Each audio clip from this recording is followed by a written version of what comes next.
안녕하세요. 사랑하는 성도님, 영혼의 샘물 은혜의 자리에 오심을 축복합니다. 소망의 주님이 우리와 함께 하십니다. 우리와 함께 하시는 주님을 찬양합니다. 기도합시다. 주님, 저희의 삶은 주님의 것입니다.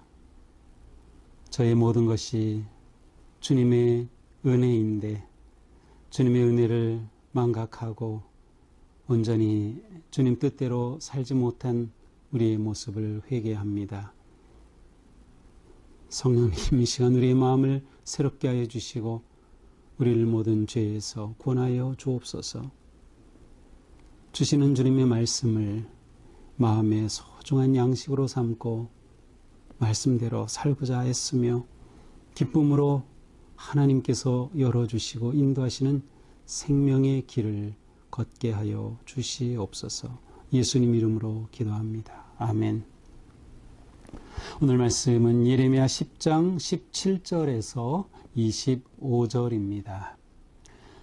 애워싸인 가운데에 앉은 자여, 내 짐 꾸러미를 이 땅에서 꾸리라. 여호와께서 이와 같이 말씀하시되, 보라, 내가 이 땅에 사는 자를 이번에는 내던질 것이라. 그들을 괴롭게 하여 깨닫게 하리라 하셨느니라. 슬프다, 내 상처여, 내가 중상을 당하였도다. 그러나 내가 말하노라, 이는 참으로 고난이라. 내가 참아야 하리로다. 내 장막이 무너지고 나의 모든 줄이 끊어졌으며 내 자녀가 나를 떠나가고 있지 아니하니 내 장막을 세울 자와 내 휘장을 칠 자가 다시 없도다. 목자들은 어리석어 여호와를 찾지 아니하므로 형통하지 못하며 그 모든 양떼는 흩어졌도다. 들을지어다 북방에서부터 크게 떠드는 소리가 들리니 유다 성읍들은 황폐하게 하여 승냥이의 거처가 되게 하리로다. 여호와여, 내가 알거니와 사람의 길이 자신에게 있지 아니하니 걸음을 지도함이 걷는 자에게 있지 아니하니이다. 여호와여, 나를 징계하옵시되 너그러이 하시고 진노로 하지 마옵소서. 주께서 내가 없어지게 하실까 두려워하나이다. 주를 알지 못하는 이방 사람들과 주의 이름으로 기도하지 아니하는 족속들에게 주의 분노를 부으소서. 그들은 야곱을 씹어 삼켜 멸하고 그의 거처를 황폐하게 하였나이다 하니라. 아멘. 자, 오늘 말씀은 지금까지 계속된 하나님의 진노와 심판의 경고의 말씀이었다면, 이제 이러한 그 하나님의 심판 가운데에서 어떻게 해야 할지를 예레미야의 선포와 모습을 통해서 찾아볼 수 있습니다. 자, 17절이죠. 애워싸인 가운데에 앉은 자여. 애워쌌다 무엇인가요? 지금 포위가 됐다는 거예요. 그러니까 오늘 본문은 멸망이 시작되었다고 하는 그런 이미지를 보여줍니다. 완전히 포위 가운데에 앉아 있어요. 그런 백성들에게 뭐라고 합니까? 내 짐을 꾸리라는 거예요. 짐 꾸러미를 여기서 꾸려라. 짐을 꾸린다는 것은 무엇이에요? 어디론가 이동하는 것이죠. 떠나는 것이죠. 바로 이곳을 떠나는 겁니다. 여기에는 이들이 포로로 잡혀갈 것이 암시되어 있어요. 실제로 이스라엘은 바벨론에 멸망하여 포로로 잡혀가죠. 3번에 걸쳐서 포로로 잡혀가는데 바로 그러한 이미지, 짐꾸러미를 꾸려라.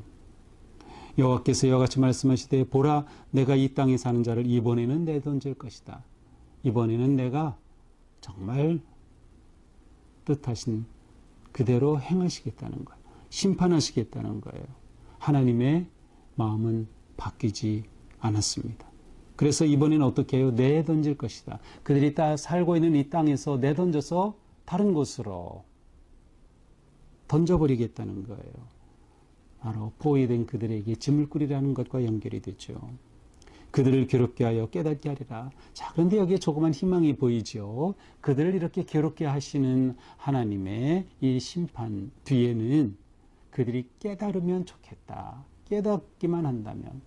하나님은 무엇인들 회복시키지 못하시겠어요? 무엇인들 다 회복 가능해요. 문제는 이들이 이 고난을 받을 때 깨닫느냐가 문제입니다. 깨닫느냐. 고통과 역경의 때에 이것은 너무도 중요한 일입니다. 깨달음의 기회가 되는 거예요. 하나님의 자녀에게는 깨달음의 기회. 그러나 저절로 깨달음의 기회가 되는 건 아니에요. 그렇게 되려면 어떻게 해야 되겠어요? 돌이키고 참아야 하는 거예요. 인내하여 이것을 받아야 하는 거죠. 그래서 19절에 말씀합니다. 슬프다 내 상처여. 내가 중상을 당하였도다. 이미 재난을 받고 있는 모습이에요. 그러나 내가 말하노라 이는 참으로 고난이라. 이는 참으로 하나님의 심판이다. 그러므로 내가 참아야 하리로다. 그렇습니다. 하나님의 고난의 때에는 그 속에도 하나님의 소망의 그 마음이 회복시키시려는, 받아주시려는 그러한 뜻이 담겨져 있다라는 것을 알고 깨달음의 기회로 삼아야 한다. 그러기 위해서는 이것을 그대로 다 참아야 한다. 인내해야 한다. 사실 우리의 믿음 생활은 인내가 전부입니다. 인내하지 않고서는 우리의 믿음의 삶을 이루어갈 수가 없습니다. 모든 상황에서 우리는 인내해야죠. 참아야 하리로다. 자, 이제 재난으로 인해 어떻게 됩니까? 20절. 내 장막이 무너지고 나의 모든 줄이 끊어졌고 자녀가 떠나갔어요. 그러니 어떻게 합니까? 장막을 다시 세울 자, 휘장을 다시 칠 자가 없어요. 소망이 없는 모습이에요. 기대할 수 없는 그런 상황이 된 거죠. 이런 상황에서 이제는 지도자들을 향해 선포됩니다. 목자들은 어리석어 여호와를 찾지 아니함으로 형통하지 못하며 그 모든 양떼는 흩어졌도다. 자, 목자들은 어리석어요. 여기서 목자는 지도자들이죠. 지도자들이 어리석어서 여호와를 찾지 않는 거예요. 이 고난과 위기의 때에 이 시대를 보면서 야, 지금 정말 위기의 때구나. 우리가 하나님을 찾자 하고 여호와를 찾아야 되는데 목자들이 어리석어서 여호와를 찾지 않는 거. 우리가 영적으로 지혜롭다는 것은 어떠한 상황에서도 하나님을 찾고 구하고 기도하는 거예요. 하나님을 의지하는 거예요. 근데 그렇지 못하게 되니 형통하지 못하게 된 거죠. 지혜롭지 못하게 행동한 거예요. 그래서 결국 모든 양떼가 흩어지는 거예요. 백성들이 다 멸망하고 포로로 잡혀가는 거죠. 들을지어다 북방서부터 크게 떠드는 소리가 들려오니 유다 성읍들을 황폐하게 하여 승량의 거처가 되게 하려로다. 자, 바벨론에서부터 오는 이 적군들이 크게 외치는 함성이 들려요.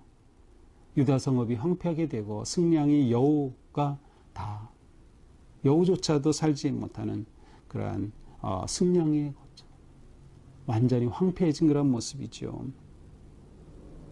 이제 23절부터는 예레미야 선지자의 기도입니다. 여호와여 내가 알거니와 사람의 길이 자신에게 있지 아니하니 걸음을 지도함이 걷는 자에게 있지 아니하니이다. 그렇습니다. 사람은 자기 운명의 주인이 될 수 없어요. 하나님이 생명의 주인이시죠. 사람이 자기 생명의 주인이 될 수 없어요. 사람의 길이 자기에게 있지 않아요. 하나님께 있어요. 걸음을 지도함이 걷는 자에게 있지 아니하니이다. 내가 가는 인생의 걸음은 나에게 달리지 않을까? 하나님에게 있다. 근데 문제는 그 하나님을 인정하고 하나님을 예배하고 하나님을 구하고 하나님의 뜻을 따르지 않으면 그 길이 내 것이 아니니까 잘못된 길로 나가는 거죠. 멸망의 길로 가게 되는 거예요. 오직 하나님만이 내 인생의 길이 되시고 생명이 되신다. 이게 하나님만이 살 길이라는 거죠. 이미 앞에서 우리 7장에서도 하나님만이 살 길이에요. 근데 하나님의 길을 따르지 않으니 하나님이 심판하신다는 말씀을 이미 우리가 보았던 거죠. 여호와여 나를 징계하옵시되 너그러이 하시고 진노하지 마옵소서. 예레미야는 하나님께 간청합니다. 나를 징계하옵시되. 여기서 나는 우리로 번역해도 돼요. 그래서 새 번역에서는 내 백성을 징계하시되 너그럽게 하시고 하나님의 그 진노는 피할 수 없지만 너그럽게 하셔서 살 길을 주시기를 간절히 바라는 마음이죠. 내가 없어지게 하실까 두려워하나이다. 이 백성이 다 없어질까 두렵습니다. 주를 알지 못하는 이방 사람들과 주의 이름으로 기도하지 않은 족속들에게 주의 분노를 부으소서. 주님의 분노를 우리에게 쏟지 마시고 저 이방 적군들에게 쏟으시옵소서. 그들이 야곱을 씹어 삼키려고 합니다. 사실 그런데 하나님께서 그들을 보내신 거죠. 하나님께서 이스라엘을, 유다를 심판하시려고 그들을 보내신 건데 예레미야는 그들을 거두어 주시고 그들을 멸하시고 하나님의 분노의 잔을 그들에게 쏟으시옵소서. 우리를 너그럽게 대해 주옵소서. 간절히 하나님께 기도하는 모습입니다. 자, 오늘 말씀을 보면서 우리는 고난의 때를 살아가는 성도는 어떠해야 하는가를 생각해 보게 됩니다. 고난의 때를 살아갈 때 우리는 무엇보다 하나님의 뜻을 분별하고 알아야 합니다. 하나님께서 일하시고 하나님께서 역사하심을 알아야 합니다. 하나님의 말씀을 알아야 하나님의 뜻을 알죠. 하나님의 뜻을 깨달아 알아야 대비하고 또 이 상황 속에서도 소망을 할 수 있게 돼요. 그러나 이 세상이 무너지고 악하고 더러운 이러한 모습들을 보면서 우리는 하나님의 뜻을 구할 뿐만 아니라 하나님의 뜻을 아는 만큼 또한 이 시대를 위해 고난받는 자들을 위해 우리는 기도하고 눈물을 흘릴 수 있어야 한다. 예레미야의 기도처럼 말이죠. 주님, 진노를 멈추시옵소서. 진노를 멈추시옵소서. 우리에게 희망을 주시옵소서. 기회를 주시옵소서. 기도하는 것이죠. 고난의 때에는 또한 성도들에게는 깨달음의 기회다. 고난은 단지 멸망으로 끝나는 것이 아니라 회복과 깨달음의 기회가 되는 거예요. 그래서 괴롭게 깨닫게 하리라. 이것이 하나님의 마음이었던 것이죠. 이것은 하나님이 끝까지 우리에 대해서 우리가 돌아오기를 원하신다는 것. 그래서 우리가 알아야 돼요. 우리가 어떤 상황에 처하든지 설령 내 믿음이 완전히 바닥까지 떨어졌다 하더라도 하나님은 내가 회복되기를, 내가 돌아오기를 원하신다는 것을 우리는 알아야 돼요. 그리고 하나님께로 돌아가야 합니다. 코로나로 인해 너무도 많은 분들이 주저앉아 있어요. 일어나야 합니다. 하나님은 기다리고 계셔요. 코로나의 모든 위기, 재난 이제 지나가고 우리가 주님의 사랑과 은혜 안에 회복될 그러한 때가 된 것이죠. 또한 우리는 이런 모든 상황 가운데서 오직 하나님만 의지하자. 왜냐하면 내 생명, 내 인생의 길이 내 것이 아니라 하나님의 것이기 때문에 우리는 하나님만 의지하고 하나님께 기도하며 오늘도 우리의 믿음의 길을 담담하게 승리의 길로 걸어가기를 축복합니다. 기도합시다. 주님, 오늘 말씀을 통해 예레미야 선지자는 재난과 심판의 직면한 이스라엘이 돌아오기를, 또 하나님께서 무엇보다 그들을 긍휼히 여겨주시고 너그럽게 대해주시기를 간절히 눈물로 기도하는 모습을 봅니다. 그러나 이것은 그들이 자초한 일이었습니다.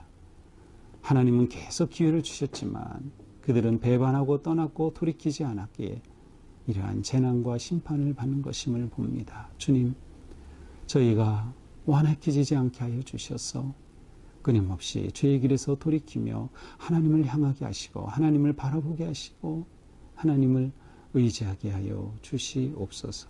오늘도 우리의 삶이 어떠한 위기와 고난 가운데서도 하나님을 바라보고 하나님을 의지하며 하나님께서 회복시켜 주시고 일으켜 주시고 새로운 은혜의 길로 인도하여 주실 것을 바라보며 온전히 주님 의지하게 하여 주시옵소서. 예수님 이름으로 기도합니다. 아멘. 네, 오늘도 우리가 이러한 마음, 하나님을 의지하고 하나님 너그럽게 대해 주옵소서. 제가 하나님의 길을 따르겠습니다. 라는 그런 심정으로 하나님 앞에 충성된 하루가 되기를 축복합니다. 사랑합니다.